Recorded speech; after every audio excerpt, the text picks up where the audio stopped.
오늘 말씀의 제목을 한번 따라 하시겠습니까?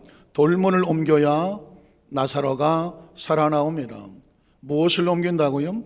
돌문을 옮겨야 나사로가 살아나옵니다. 마치 심장병, 죽어가는 심장병으로 죽어가던 그 어린아이들에게 그 심장에 잘못된 돌문과 같이 막혔던 그 사망의 그림자를 제거해내야 깨끗한 심정으로 건강해지는 것처럼 우리의 신앙생활 속에도 우리를 가로막고 있는 이 죽음과 사망의 돌문을 옮겨내야 새로운 생명 나사로가 살아나오는 줄로 믿습니다. 오늘 성경 본문에 보면 나사로의 죽음과 부활을 통한 그 상황 가운데 예수님께서 세 가지 반응을 하시는 모습을 보게 됩니다. 그 반응 속에 주는 강력한 영적인 메시지가 있습니다. 우리는 첫 번째로 나사로 죽음에 대한 예수님의 반응을 한번 찾아보겠습니다. 작은 첫 번째로 나사로의 병든 소식과 예수 그리스도의 반응입니다. 요한복음 11장 1절로 3절을 봅니다. 어떤 병자가 있으니 이는 마리아와 그 자매 마르대 아들 마을 베다니에 사는 나사로라. 이 마리아는 향유를 주께 붓고 머리털로 주의 발을 닦던 자요 병든 나사로는 그의 오람이더라. 그 누이들이 예수께 사람을 보내어 이르되 주여 보시옵소서 사랑하시는 자가 병들었나이다 하니. 자, 나사로가 병들었던 소식이 다가왔습니다. 어떻게 됐을까요? 4절로 6절에 보면 예수님의 반응이 나옵니다. 예수께서 들으시고 전혀 개의치 않습니다. 염려하지 않습니다. 걱정하지 않습니다. 이르시되 이 병은 무슨 병이 아닙니까? 죽을 병이 아니라 무엇을 위함입니까? 하나님의 영광을 위함이다. 그리고 하나님의 아들이 이로 말미암아 무엇을 받습니까? 영광을 받게 하려 함이라 하시더라. 예수께서 본래 마르다와 그 동생과 나사로를 사랑하시더니 나사로가 병들었다함을 들으시고 그 계시던 곳에 이틀을 더 유하시고, 이해할 수 없는 상황이죠. 나사로가 병들었으면 당장 쫓아가서 치료하시던 거 해야 되는데 이틀을 더 유하시고 가지를 않습니다. 왜 이런 반응을 보였을까요? 예수님이 말씀하신 걸 기억하십시오. 하나님의 영광을 위한 것이다. 죽을 병이 아니라 하나님의 영광을 위한 것이다. 그러니까 어떤 상황 속에서 어떤 관점으로 바라보느냐가 아주 중요한 것이죠. 자, 그런데 급기야 나사로는 죽는 소식이 다가옵니다. 이때 예수님은 또한 어떤 반응을 보이셨을까요? 11절로 15절을 보겠습니다. 제자들이 이르되 주여 차라리 잠들었으면 낫겠나이다 하더라. 왜 그랬을까요? 사망의 소식이 다가왔기 때문입니다. 예수는 그의 죽음을 가리켜 말씀한 것이나 그들은 잠들어 쉬는 것을 가리켜 말씀하신 줄로 생각하는지라. 자, 예수께서 밝히 이르시되 나사로가 죽었느니라. 자, 이제는 죽었다는 걸 인정을 합니다. 그리고 다음 절에 보면 내가 거기 있지 아니한 것을 너희를 위해서 기뻐하노니. 이유가 뭘까요? 기억하십니까? 하나님의 영광을 위하여. 예수님은 이 상황을 하나님의 영광을 위한 것이라고 생각하셨습니다. 바라보셨습니다. 선포하셨습니다. 그러나 제자들은 전혀 그렇게 하지 않습니다. 자, 하나님의 영광은 뭘까요? 이는 너희로 믿게 하려 함이라. 그러나 그이로 가자 하시니 16절에 보니까 제자들은 전혀 다른 반응을 보입니다. 디드모라고 하는 도마가 다른 제자들에게 이르되 우리도 주와 함께 뭐하러 가져갑니까? 죽으러 가자는 것입니다. 똑같은 상황 속에서 예수님은 이 나사로의 죽음을 하나님의 영광을 위한 것이라 생각합니다. 제자들은 이미 죽은 가운데에 그곳에 갔다 우리도 죽을 수 있다라고 절망을 합니다. 오늘 저와 여러분의 삶 현장 가운데도 무수히 많은 절망의 상황이 벌어질 수가 있습니다. 그 중요한 것은 이 상황 속에서 어떤 관점으로 바라보냐는 것입니다. 저와 여러분의 삶 현장 가운데 우리가 하나님 앞에 온전히 서 있다고 하면 하나님의 영광을 위한 것이기 때문에 전혀 두려워하지 말라는 것입니다. 요셉의 경우에 보십시오. 요셉은 하나님의 꿈을 주시고 이 사명을 가지고 끝까지 나아감. 요셉이 잘못한 것은 없습니다. 하나님께서 그의 삶 가운데 고난을 주십니다. 그런데 고난이 중요하지 않습니다. 어떻게 해석하느냐가 중요한 것이죠. 요셉이 팔려갔다고 하면 그것도 하나님의 영광을 위한 것입니다. 남의 집살이를 하는 것도 하나님의 영광을 위한 것이었습니다. 억울하게 쫓겨나서 왕의 감옥에 들어가는 것도 하나님의 영광을 위한 것이었습니다. 기억하십니까? 상황이 중요하지 않습니다. 상황을 어떻게 해석하느냐가 중요한 것입니다. 요셉은 결국 그렇게 마지막 고백을 합니다. 당신들은 나를 해하려고 했지만 하나님 그것을 선으로 바꾸셔서 오늘날까지 여기 와 있는 것은 절망이 아니고 낙심이 아니고 죽을 것이 아니라 하나님의 영광을 위한 것이라고 말씀했습니다. 우리는 여기서 조심할 것이 하나 있습니다. 그럼 우리의 삶에 벌어지는 다른 나쁜 것들은 다 하나님의 영광을 위한 것이냐? 그렇지 않습니다. 내가 하나님의 뜻 안에서 벗어나다가 걸리는 것은 영광인 것이 아니라 하나님께로 돌아오라고 하는 사인입니다. 제가 그전에 어떤 구역장 간 사람이 르망이라고 하는 새 차를 하나 구입해서 친구들이 하도 새 차 타고 내장산에 놀러 가자. 그래서 주의를 빼먹고 내장산 올라가다가 그만 그 엔진에 불이 나는 사건이 있었습니다. 죽을 뻔한 고비를 겪고 나서 이렇게 말합니다. 목사님, 저 다시는 그렇게 하지 않을 거예요. 주의를 빼먹지 않을 거예요. 이건 하나님의 영광을 위한 것이 아니라 그 사람 하여금 세상으로 나가지 못하게 하나님의 사인인 것이죠. 기억하셔야 됩니다. 마치 당자처럼 아버지를 떠나서 만나는 돼지치가 되는 것은 하나님의 영광을 위한 것이 아닙니다. 아버지의 영광을 위한 것이 아니라 아버지께로 돌아와라. 지금 사랑하는 성도 여러분, 어디에 서 있습니까? 하나님 말씀 안에 서 있습니까? 혹시 그렇다면 그것은 고난이 다가온 것이 아니라 하나님 영광을 위해서 하나님께서 우리로 이끌어 가시는 것입니다. 그러나 하나님 바깥에 있다 해서 만나는 환난이라 문제라고 하면 이건 하나님의 영광이야 착각하지 마십시오. 그것은 빨리 하나님께로 돌아오라고 하는 하나님의 사인이라는 사실을 기억하시기를 주의 이름으로 축복합니다. 두 번째로 마르다와 마리아의 고백에 대한 예수님의 반응입니다. 자, 마르다의 고백에 대한 예수님은 어떤 반응을 하셨을까요? 작은 첫 번째는 마르다의 고백과 예수 그리스도의 반응입니다. 요한복음 11장 17절로 22절에 보면 예수께서 와서 보시니 나사로가 무덤에 있은지 이미 나으리라. 베다니는 예루살렘에서 가깝기가 한 5리쯤 되매 많은 유대인이 마르다와 마리아에게 그 오라비엘로 위문하러 왔더니 마르다는 예수께서 오시다는 말을 듣고 곧 나가 맞이하되 마리아는 집에 앉았더라. 자, 마르다가 예수께 여짜오되 마르다의 반응입니다. 주님께서 여기 계셨더라면, 나사로가 죽기 전에 지금 여기 계셨더라면 내 오라버니가 죽지 아니하였겠나이다. 어떤 마음이 듭니까? 왜 좀 더 빨리 와서 내 오라비 나사로를 살려주지 않았어요? 우리가 어떻게 예수님 섬긴지 아시지 않습니까? 예수님 서운합니다. 이런 서운함이 깔려 있겠죠. 그러면서도 그의 마음속에 이런 고백을 합니다. 그러나 나는 이제라도 주께서 무엇이든지 하나님께 구하시는 것을 하나님 주실 줄을 아나이다. 예수님이 어떤 거 하실지 모르기 때문에 신랄 같은 희망을 가지고 그런 고백을 합니다. 그때 예수님의 반응은 어땠을까요? 23절에 보면 예수님은 다른 대답을 하지 않습니다. 한번 따라 하시겠습니까? 내 오라비가 다시 살아나리라. 예수님은 내 오라비가 다시 살아나리라. 어떻게 이런 고백을 할 수 있습니까? 애시당초부터 나사로의 병든 것, 나사로의 죽음은 죽을 병이 아니라 하나님의 영광을 위한 것이라고 말했습니다. 혹시라도 나사로가 숨이 끊어져 죽었다고 할지라도 이건 나사로의 절망이 아니라 종말이 아니라 하나님의 영광을 위한 것이기 때문에 반드시 나사로는 어떻게 돼야 됩니까? 다시 살아나야 되는 것이죠. 자, 마리아는 어떻게 고백을 했을까요? 작은 두 번째를 보면 마리아의 고백과 예수님의 반응이 나옵니다. 자, 28절을 보겠습니다. 이 말을 하고 돌아가서 가만히 그 자매 마리아를 불러 말하되 선생님이 오셔서 너를 부르신다 하니. 자, 마리아가 이 말을 듣고 급히 일어나서 예수께 나아갑니다. 자, 마리아는 어떤 반응을 보일까요? 예수는 아직 마을로 돌아오지 아니하시고 마르다가 맞이했던 것 그대로 계시더라. 마리아와 함께 집에 있어서 위로하던 유대인들은 그가 급히 일어나가는 것을 보고 자, 곡하러 무덤에 가는 줄로 생각하고 따라가더라. 마리아가 예수의 계신 곳에 가서 배웠고 그 발 앞에 엎드려 이르되 주여. 똑같습니다. 주께서 여기 계셨더라면 내 오라버니가 죽지 아니하였겠나이다. 사람은 그렇습니다. 아직 신랄 같은 숨이 붙어 있을 때는 혹시라도 그러면 살아나겠지 라는 희망을 갖습니다. 그러나 이미 숨이 끊어져 버리면 죽은 자가 다시 살아난다는 생각은 전혀 하지를 못합니다. 어떻게 생각하십니까? 이게 우리가 가지고 있는 믿음의 한계요, 생각의 한계요, 우리가 경험할 수 있는 마지막 한계치일지 모릅니다. 그런데 예수님은 이 한계치를 넘어갑니다. 마지막 숨이 끊어지고 난 상황 가운데서도 너희가 나를 믿을 수 있겠느냐라고 도전하는 것이죠.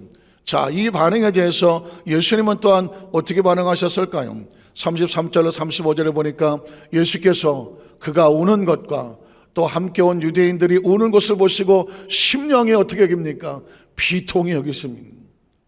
예수를 믿어주지 않으면, 예수를 신뢰하지 않으면, 예수에 대한 기대감이 예수께서 원하시는 것에 미치지 아니하면 예수님의 심령은 비통히 여기십니다. 그리고 불쌍히 여기신다고 말했습니다. 이르시되 그를 어디 두었느냐? 이르되 주여 와서 보옵소서 하니 예수께서 뭐합니까? 눈물을 흘리시더라. 전 예수님께서 왜 여기서 비통히 여기실까? 민수기 13장 14장에 보면 하나님이 비통하게 눈물 흘리시는 모습이 있었기 때문입니다. 기억하십니까? 가나안 땅은 이미 약속의 땅입니다. 아브라함에게 주시겠다고 약속했습니다. 이삭에게 주시겠다고 약속했습니다. 야곱에게 주시겠다고 약속했습니다. 그리고 요셉은 그 땅에 들어가기 위해서 저 애굽에 내려가서 430년 동안 300만을 만들기 위해서 그 땅을 들어가기 위한 민족을 부흥시키려고 애굽에 내려가는 것입니다. 요셉은 다른 목적으로 내려가지 않았습니다. 가나안 땅에 들어가기 위해서 이스라엘 민족의 부흥을 위해서 잠시 애굽에 의탁했던 것입니다. 하나님의 때가 되어 출애굽을 합니다. 출애굽은 왜 합니까? 목적이 하나예요. 가나안 땅을 가려고 하는 것입니다. 광야는 왜 지나갑니까? 가나안 땅을 들어가려고 하는 것입니다. 왜 광야를 지나가면서 구름기둥과 굴기둥으로 보호를 하십니까? 왜 사람이 자기 자식을 가슴에 안는 것처럼 광야를 지나갈 때 하나님께서는 왜 그들을 가슴에 끌어안고 가십니까? 목적은 하나입니다. 가나안 땅에 들어가기 위한 것입니다. 아말렉과의 전투와 수많은 어려움 속에서 하나님은 왜 건져내십니까? 가나안 땅의 목적이기 때문에 그렇습니다. 모세가 죽었는데 왜 여호수아가 후계자가 됩니까? 요단강을 가르고 여리고성을 무너뜨리고 왜 가나안 땅에 들어갑니까? 그 땅은 약속의 땅입니다. 하나님께서 이미 작정하고 준비하고 기다리고 있는 것입니다. 그런데 10명의 정탐꾼과 이스라엘 민족이 하나님을 믿지 않습니다. 그 땅을 정탐하고 나서 한다는 말이 하나님이 우리를 죽이려고 여기까지 끌고 왔다는 것입니다. 모세도 필요 없고 다 필요 없다고, 하나님도 필요 없다고, 우리가 한 사람을 세우고 차라리 어디로 돌아가자? 애굽으로 돌아가자. 뭐가 드립니까? 하나님에 대한 철저한 신뢰를 잃어버렸습니다. 기대를 잃어버렸습니다. 하나님을 믿지 않습니다. 그때 하나님께서 뭐라고 말씀합니까? 하나님께서 비통히 여기시는 것입니다. 근데 이 광야에서 내가 행한 10가지 기적과 기사와 능력을 보고서도 오히려 나를 믿지 아니하고 나를 원망하고 불평하고 나를 멸시했다고 말하는 것입니다.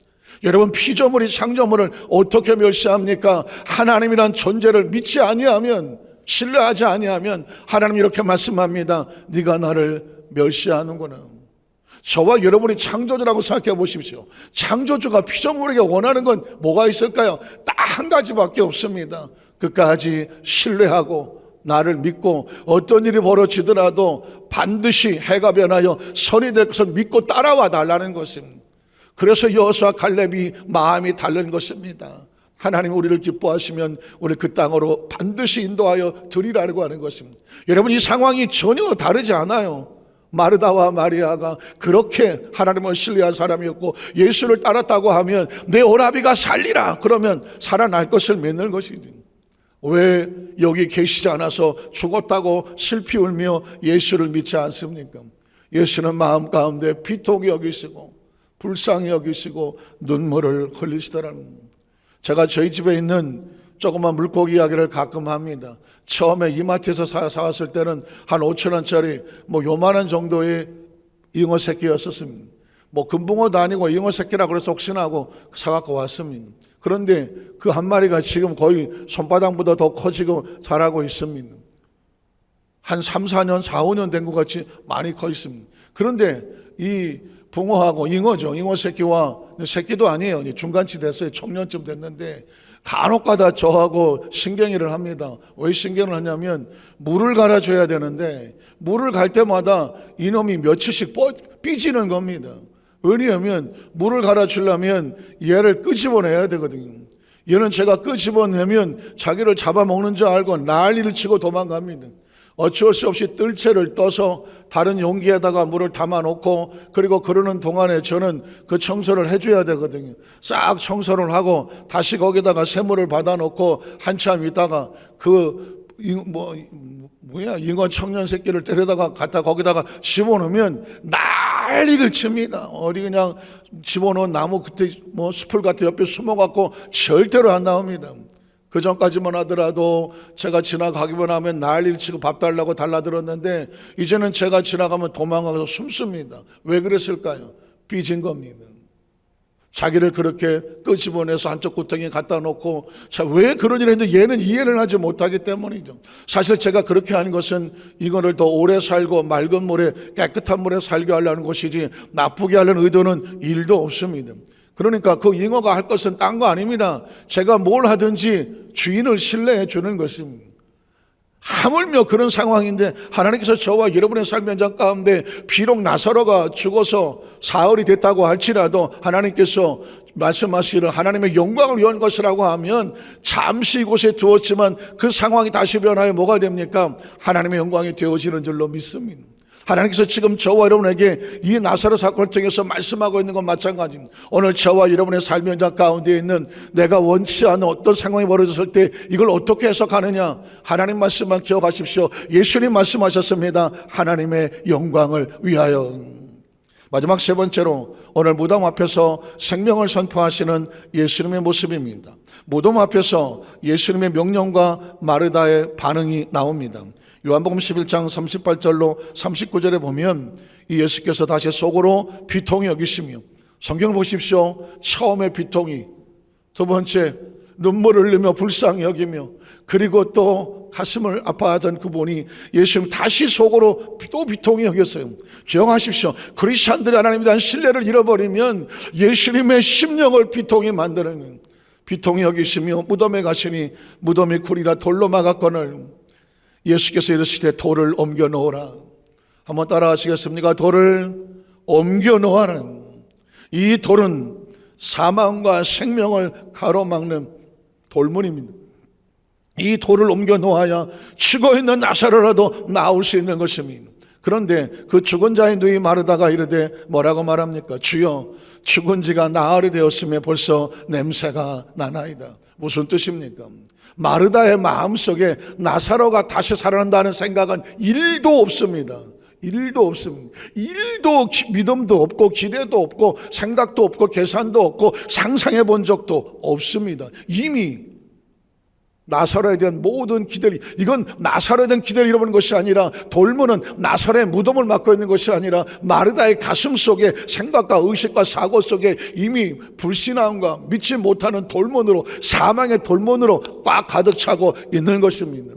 자, 이때에 예수님은 그 다음에 뭐라고 말씀하실까요? 그 사망의 돌문을 향하여서, 마르다의 그 돌문을 향하여서 이렇게 선포합니다. 40절로 44절에 보면 예수께서 이르시되 내 말이 내가 믿으면 하나님의 영광을 보리라. 여기 또 하나님의 영광이 나옵니다.